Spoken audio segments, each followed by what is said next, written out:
সরকারি চাকরিতে কোটা বাতিলের দাবিতে সিলেট সুনামগঞ্জ সড়ক অবরোধ করে বিক্ষোভ করেছেন শাহজালাল বিজ্ঞান ও প্রযুক্তি বিশ্ববিদ্যালয়ের শিক্ষার্থীরা।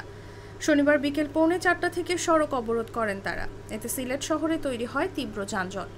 এর আগে বিকেল 3টায় বিক্ষোভ মিছিল করেন শিক্ষার্থীরা, পরে ছাত্রী হলের দিকে মিছিল নিয়ে যান। এ সময় কোটা বিরোধী বিভিন্ন স্লোগান দেন তারা।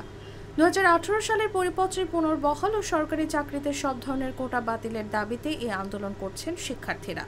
তারা জানান, কোটা স্পষ্ট বৈষম্য, অবিলম্বে কোটা বাতিল করতে হবে, তা না হলে এই আন্দোলন থেকে পিছু হটবেন না।